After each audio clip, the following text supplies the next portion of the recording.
نحمده ونصلي على رسوله الكريم أما بعد فأعوذ بالله من الشيطان الرجيم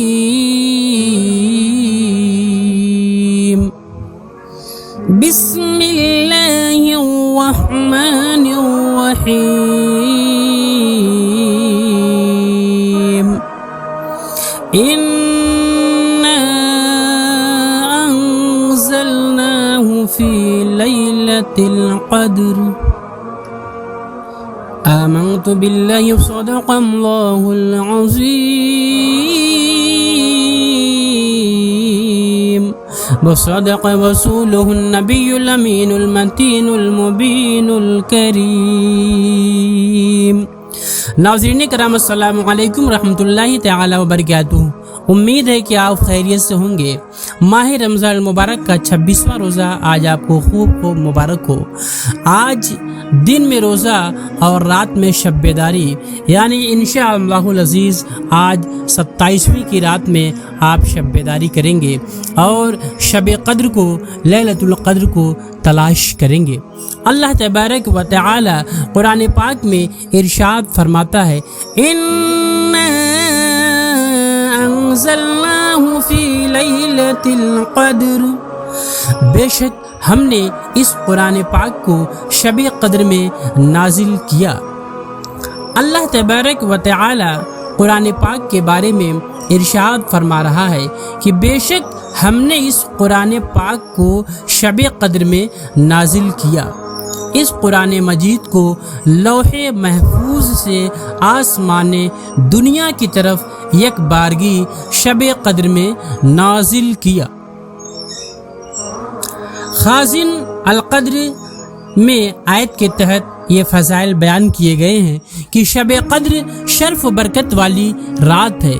اس کو شب قدر اس لیے کہتے ہیں کہ اس رات میں سال بھر کے احکام نافذ کیے جاتے ہیں اور فرشتوں کو سال بھر کے کاموں اور خدمات پر مامور کیا جاتا ہے.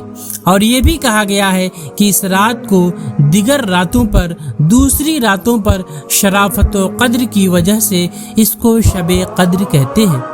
اور یہ بھی منقول ہے کہ چونکہ اس رات میں نیک اعمال مقبول ہوتے ہیں، بارگاہ خداوندی میں قبول ہوتے ہیں اور اللہ تبارک و تعالی کی بارگاہ میں ان کی قدر کی جاتی ہے، اس لیے اس کو شب قدر کہتے ہیں. احادیث مبارکہ میں شب قدر کی بہت ساری فضیلتیں وارد ہوئی ہیں. بخاری شریف کتاب الایمان باب قیام لیلۃ القدر من الایمان میں بیان ہے.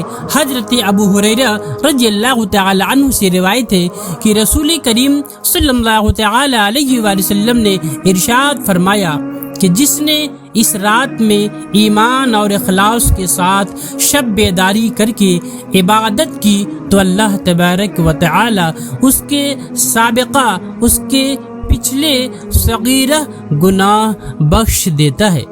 ابن ماجہ کتاب الصیام باب ما جاء فی فضل شہر رمضان میں بیان ہے. اور حضرت انس ابن مالک رضی اللہ تعالیٰ عنہ سے روایت ہے کہ رمضان کا مہینہ آیا تو حضور پر نور سرکاری دو عالم صلی اللہ تعالی علیہ وآلہ وسلم نے ارشاد فرمایا بے شک تمہارے پاس یہ مہینہ آیا ہے اور اس میں ایک رات ایسی ہے جو 1000 مہینوں سے بہتر ہے. جو شخص اس رات سے محروم رہ گیا تو وہ تمام نیکیوں سے محروم رہا، اور محروم وہی رہے گا جس کی قسمت میں محرومی ہے. ترمذی شریف کتاب الدعوات میں بیان ہے کہ حضرت عائشہ صدیقہ رضی اللہ تعالی عنہ فرماتی ہے میں نے عرض کی یا رسول اللہ صلی اللہ تعالی علیہ وآلہ وسلم اگر مجھے معلوم ہو جائے کہ لیلۃ القدر کون سی رات ہے تو اس رات میں میں کیا کہوں؟ آقا دو عالم صلی اللہ تعالی علیہ وآلہ وسلم نے ارشاد فرمایا تم کہو اللہم انک عفو کریم، تو تحب العفو فاعف عني اللهم إنك عفو كريم تحب العفو فاعف عني اللهم إنك عفو كريم تحب العفو فاعف عني اے اللہ بے شک تو معاف فرمانے والا کرم کرنے والا تو معاف کرنے کو پسند فرماتا ہے، تو میرے گناہوں کو معاف فرما دے۔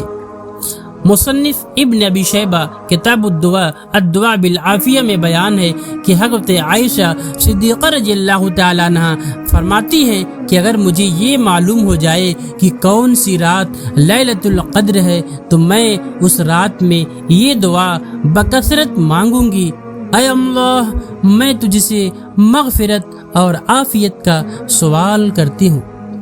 مدارک القدر اس آیت کے تحت بیان ہے۔ یاد رہے کہ سال بھر میں شب قدر ایک مرتبہ آتی ہے اور کثیر روایات سے ثابت ہے کہ وہ رمضان المبارک کے آخری عشرہ میں ہوتی ہے اور اکثر اس کی بھی طاق راتوں میں سے کسی ایک رات میں ہوتی ہے، 21 یا 23 یا 25 یا 27 یا 29ویں کی رات میں۔ بعض علماء کے نزدیک رمضان المبارک کی 27ویں رات شب قدر ہوتی ہے اور یہی حضرت امام اعظم ابو حنیفہ رضی اللہ تعالی عنہ سے مروی ہے۔ حضرت امام فخر الدین رازی رحمۃ اللہ تعالی علیہ فرماتے ہیں اللہ تبارک و تعالی شب قدر کو چند وجوہ کی بنیاد پر، چند وجہوں سے اللہ تبارک و تعالی نے شب قدر کو چھپا کر کے رکھا ہے۔ آئیے سب سے پہلی وجہ جانتے ہیں۔ جس طرح دیگر چیزوں کو پوشیدہ رکھا، جیسے اللہ تبارک و تعالی نے اپنی رضا کو اطاعتوں میں پوشیدہ رکھا، یعنی جب ہم اللہ تبارک و تعالی کی اطاعت کرتے ہیں، فرما برداری کرتے ہیں، تو اللہ تبارک و تعالی ہم سے راضی ہو جاتا ہے۔ گویا کہ اطاعت میں اللہ کی رضا پوشیدہ ہے، چھپی ہوئی ہے، تاکہ ہر بندہ اطاعت میں رغبت حاصل کرے۔ اپنے غضب کو گناہوں میں پوشیدہ فرمایا، اللہ تعالیٰ نے اپنے غضب کو گناہوں میں پوشیدہ فرمایا تاکہ ہر گناہ سے ہم بچتے رہیں۔ ہمیں معلوم ہے کہ جب کوئی گناہ کریں گے تو اللہ تبارک و تعالی غضب نازل فرمائے گا۔ اپنے ولی کو لوگوں میں پوشیدہ رکھا تاکہ لوگ سب کی تعظیم کریں۔ اللہ تبارک و تعالیٰ کا جو ولی ہوتا ہے، جو اس کا برگزیدہ اور اس کا قریبی بندہ ہوتا ہے، ہمیں لوگوں میں چھپا رہتا ہے۔ اس لیے چھپا رہتا ہے تاکہ ہم سب کی تعظیم کریں۔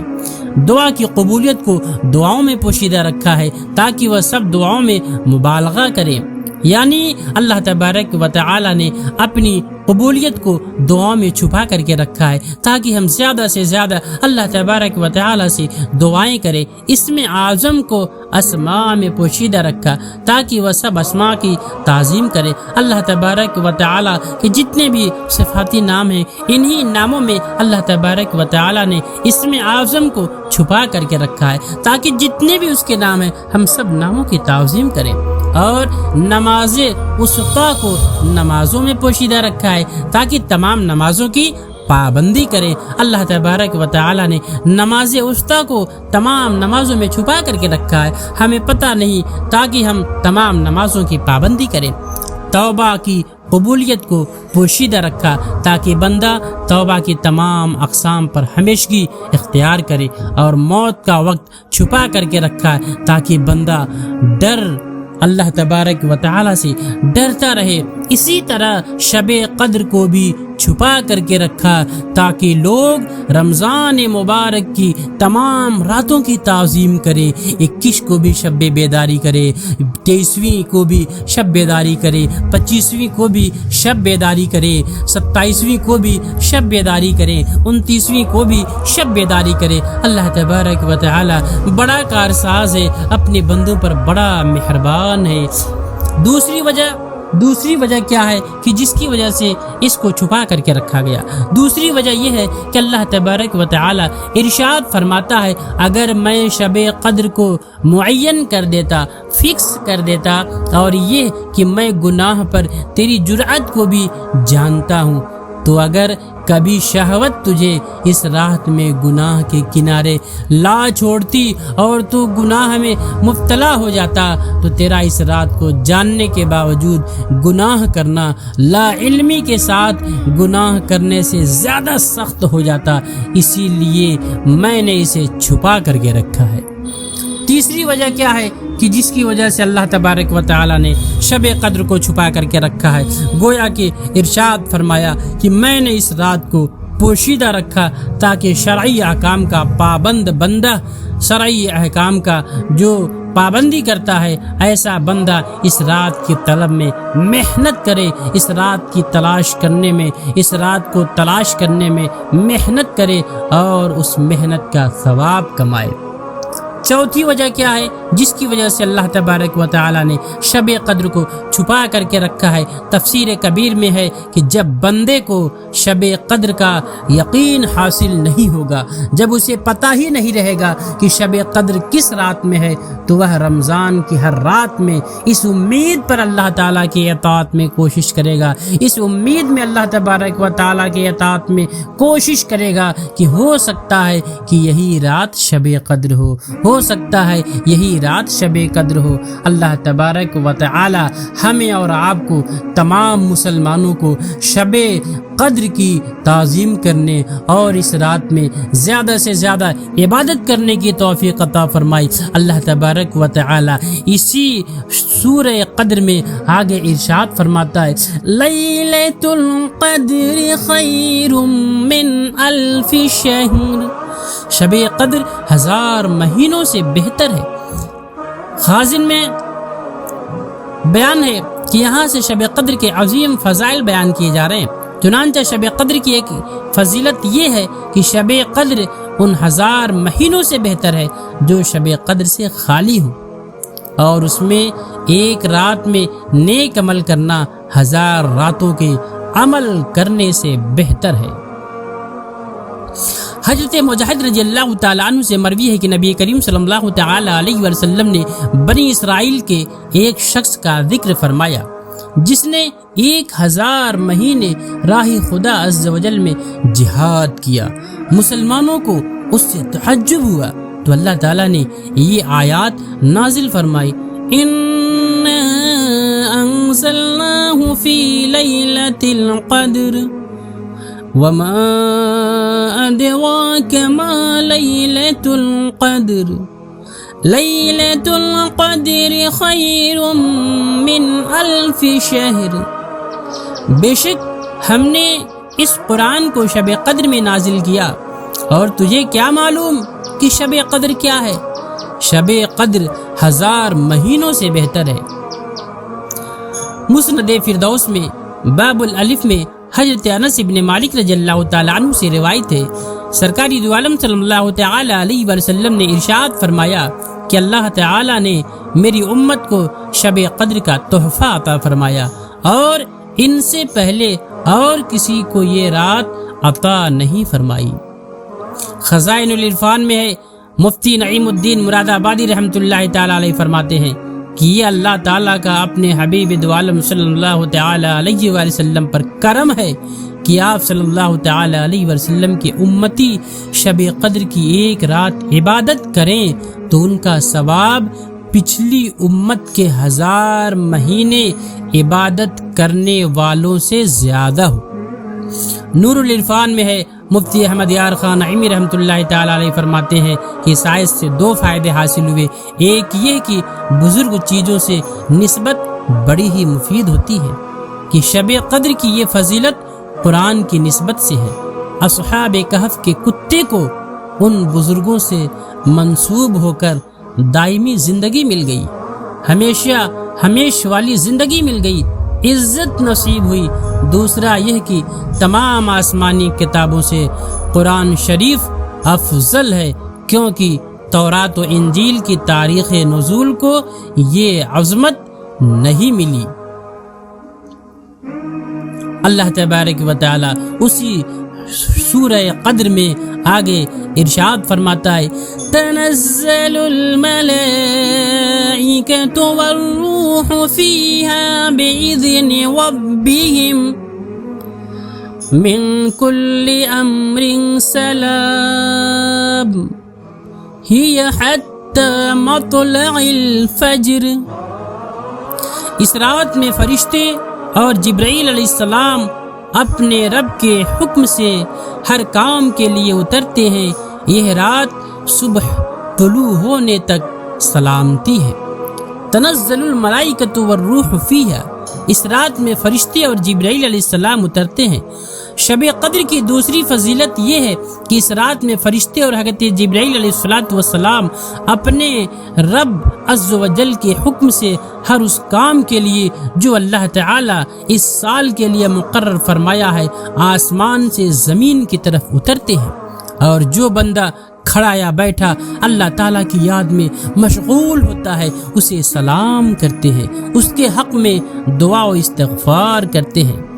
شعب الایمان الباب الثالث والعشرون من شعب الایمان میں ہے. حضرت انس رضی اللہ تعالی عنہ سے روایت ہے رسول اللہ صلی اللہ تعالی علیہ وآلہ وسلم نے ارشاد فرمایا کہ جب شب قدر ہوتی ہے تو حضرت جبرائیل علیہ السلام فرشتوں کی جماعت میں اترتے ہیں اور ہر اس کھڑے بیٹھے بندے کو دعائیں دیتے ہیں جو اللہ تعالی کا ذکر کر رہا ہو. سلام ہی حتی مطلع الفجر. یہ رات صبح طلوع ہونے تک سلامتی ہے. شب قدر کی تیسری فضیلت یہ ہے کہ یہ رات صبح طلوع ہونے تک سراسر بلاؤں اور آفتوں سے سلامتی والی رات ہے. اللہ تبارک و تعالی سے دعا ہے کہ رب کریم ہمیں اور تمام مسلمانوں کو شب قدر کی عظمت کو سمجھنے اور اس کی تعظیم کرنے اور اس رات میں خوب عبادت کرنے کی توفیق عطا فرمائے. وما علینا الا البلاغ. استغفر اللہ ربی من کل ذنب واتوب الیہ. لا حول ولا قوة الا باللہ العلی العظیم. لا الہ الا اللہ محمد رسول اللہ صلی اللہ تعالی علیہ وسلم. پلیز ہمارے مصباحی چینل کو خود بھی سبسکرائب کریں, اپنے دوستوں سے بھی سبسکرائب کریں, لائک کریں, شیئر کریں.